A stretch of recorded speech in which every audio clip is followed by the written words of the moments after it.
capítulo 10. Lugares improváveis. A lagarta disse que ia voar. Todos riram dela, menos as borboletas. Caminhe com quem acredita em você. Cavernas, rejeições e conexões. Deus é especialista em chamar pessoas em lugares improváveis, em recrutar pessoas improváveis de cidades, estados e países com a mesma improbabilidade. Belém, a menor cidade das cidades de Judá, foi escolhida para ser a terra do nosso Salvador. Lá em Mateus capítulo 2, versículo 6 diz assim: Mas tu, Belém, da terra de Judá, de forma alguma és a menor em meio às principais cidades de Judá, pois de ti virá o líder que, como pastor, conduzirá Israel, o meu povo. Pessoas improváveis, de lugares simples e terras distantes, ainda estão sobre a ótica do céu, mas também são pessoas de lugares como Belém, que sofreram perseguição e são olhadas de forma diferente. No entanto, assim como a estrela apontava para Belém, existia uma sinalização de Deus para este tempo. Não é de uma cidade provável que virá o avivamento nos próximos dias, mas de cidade improvável que carregarão um sinal de Deus, um favor dos céus. Cidades inteiras serão sacudidas pela presença de Deus através de mulheres que se posicionarem para essa hora do tempo, lugar e coração certo. Posso adiantar uma coisa: apesar de os verdadeiros amigos serem escassos, essas mulheres não estão sozinhas. Deus irá conectá-las com outras mulheres improváveis. Sabe por quê? Porque improváveis acreditam em improváveis. Improváveis acreditam em improváveis? É importante caminharmos com pessoas que venceram processos dolorosos de crescimento. Pessoas que não olharão para nós com julgamento, orgulho ou superioridade, pois reconhece que foram moídas para estarem onde estão. Sabe que já foram barro informe nas mãos do oleiro e experimentaram o amor de um pai que não desistiu delas e as construiu novamente. O olhar das pessoas que conheceram o amor e a graça do Pai é marcado por misericórdia, uma vez que elas acreditam que as lagartas de hoje serão as borboletas de amanhã. Improváveis acreditam em improváveis. Consegue ver nas pessoas que hoje ainda engatinham com medos, limitações e erros o que elas podem ser tão prontamente submetem aos processos de Deus para que sejam quem elas as chamou para ser.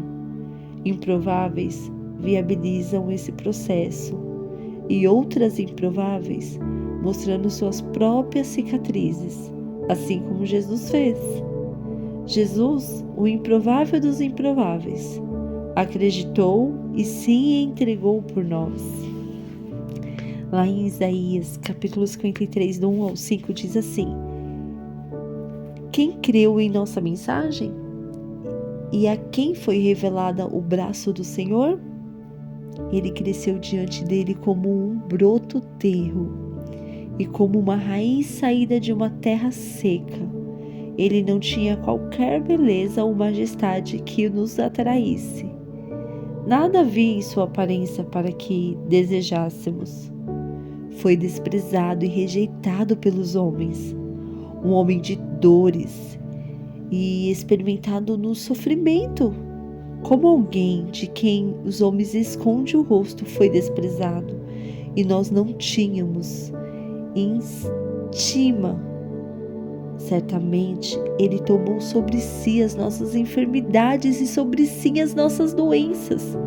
Contudo, nós os consideramos castigados por Deus, por Deus atingido e afligido, mas ele foi transpassado por causa das nossas transgressões, foi esmagado por nossas iniquidades.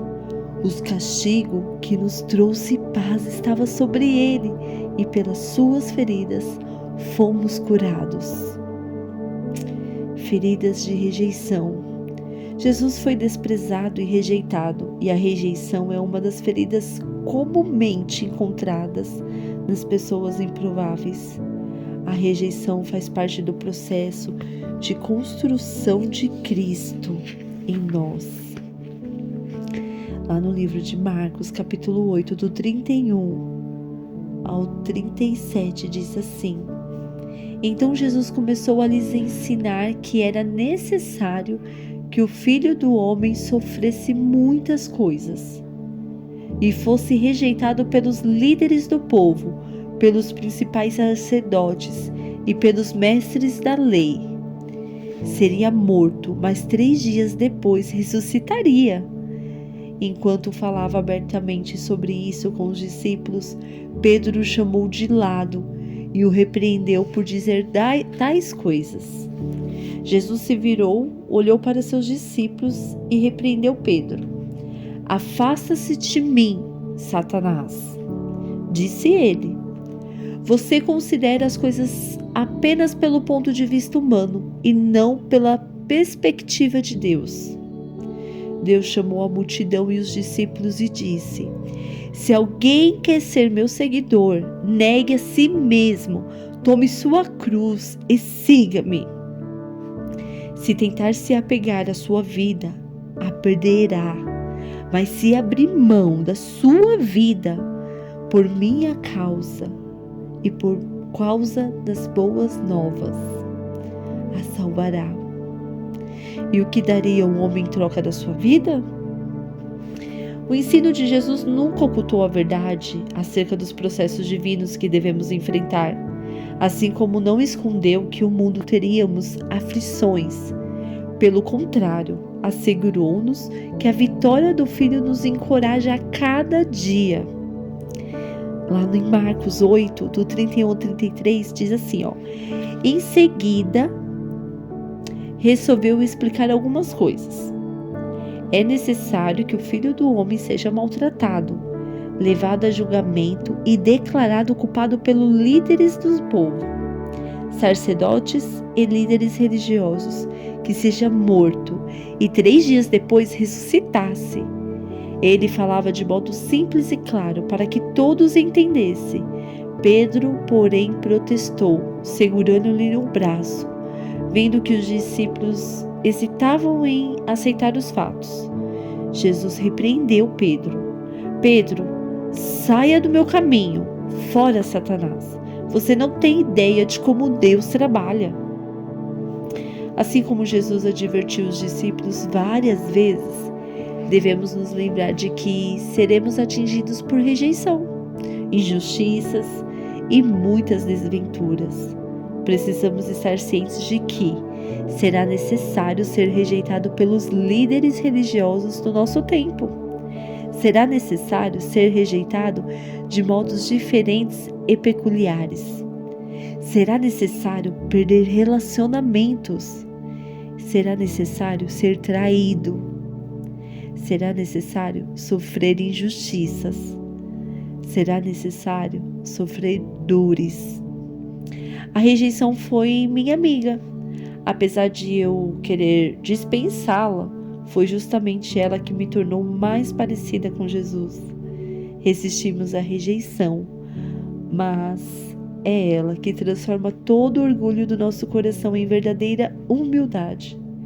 Não é difícil olharmos para dentro de nós e identificarmos feridas de rejeição em nosso interior. É possível.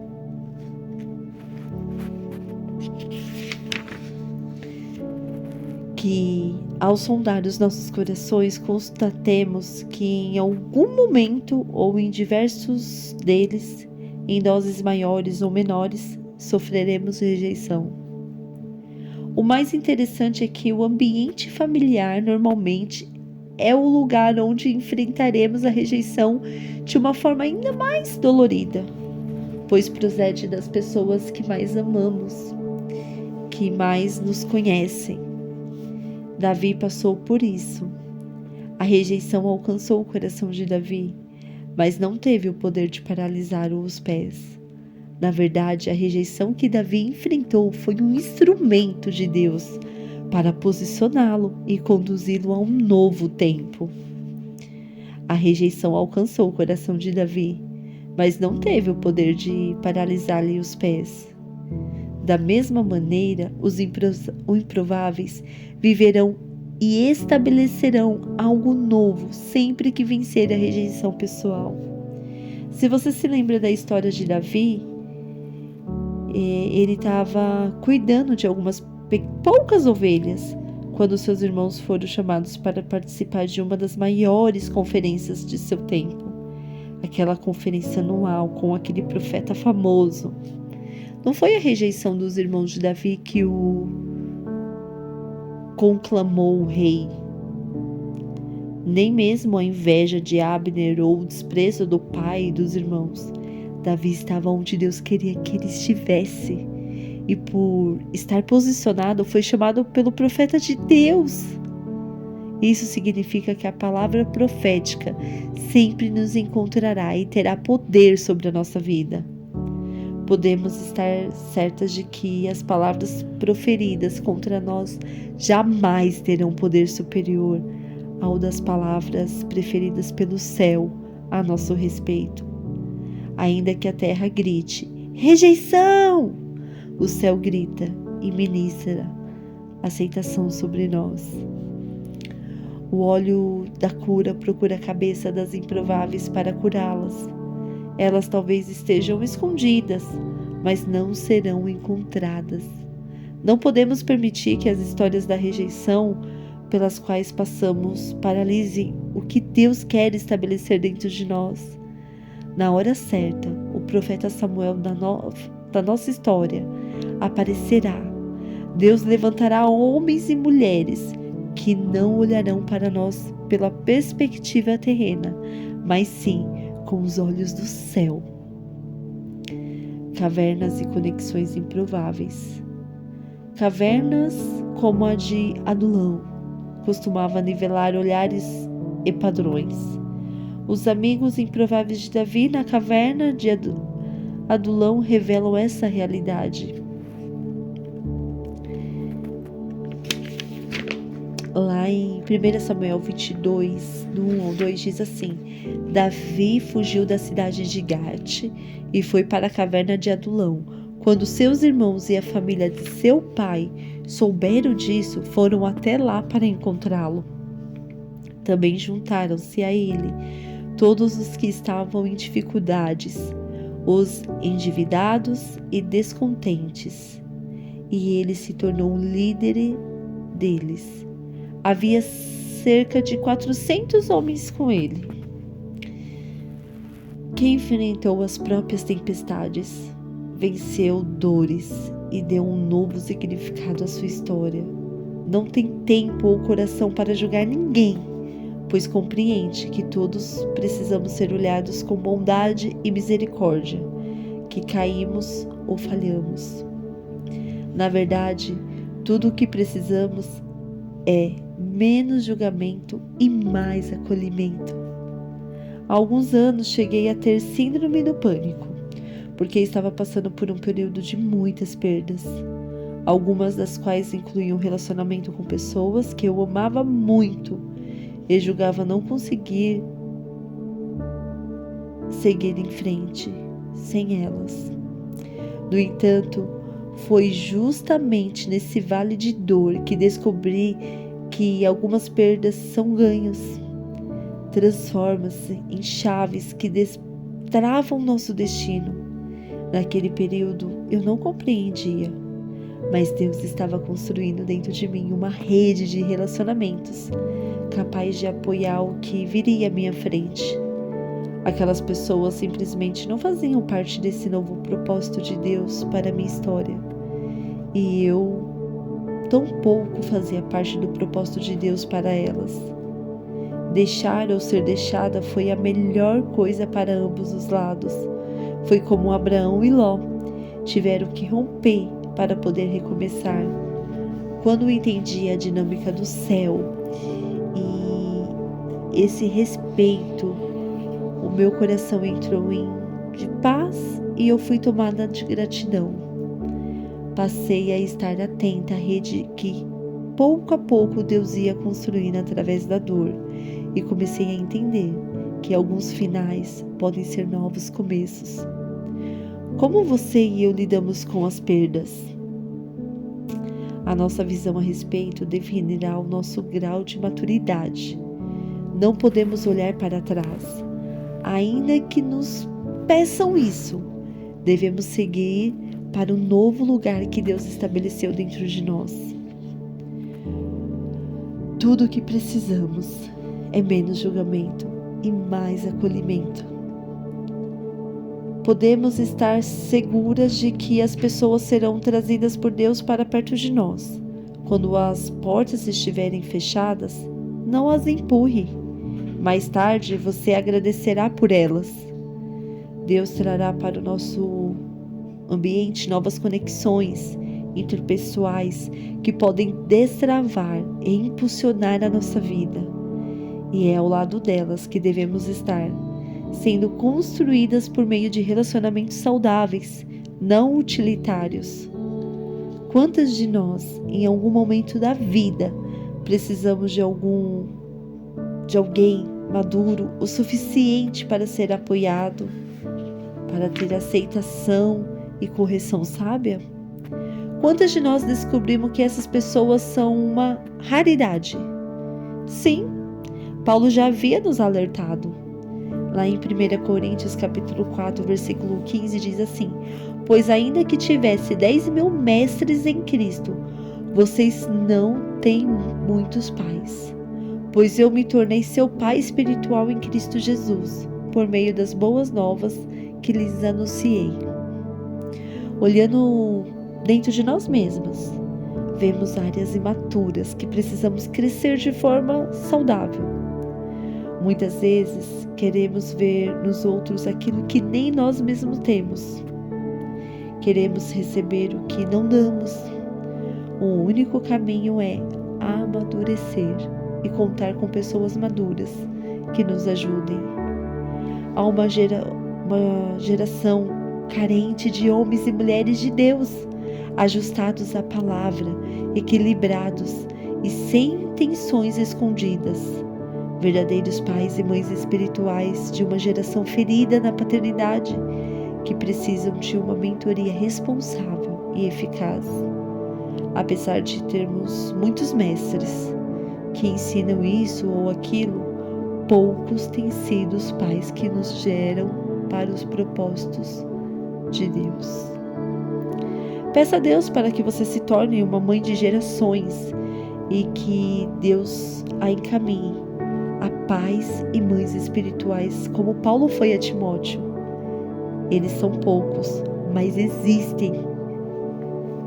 Toda flecha precisa de um arco. Onde quer que haja um arco, existe uma flecha voando em direção a seu propósito. Os arcos são raros. Vejo tantas pessoas travadas, tantas pessoas sem rumo, precisando ser lançadas a seu destino. Vejo também arcos resistentes às dobras de Deus. Sim, um arco precisa ser dobrado e estar maleável às novas configurações de Deus. A flecha dá propósito ao arco. O arco potencializa o propósito da flecha. Por isso, precisamos de arcos. Precisamos de pessoas que se deixam ser dobradas, que se submeteram aos processos de Deus para a formação de um coração impulsionador. Deus está levantando arcos em nossa nação. Todo arco um dia se sentiu perdido no meio do processo. Ficou um tempo sem entender o período de ser dobrado para lançar flechas. O retrocesso, muitas vezes, é um convite a esse lugar de reconstrução.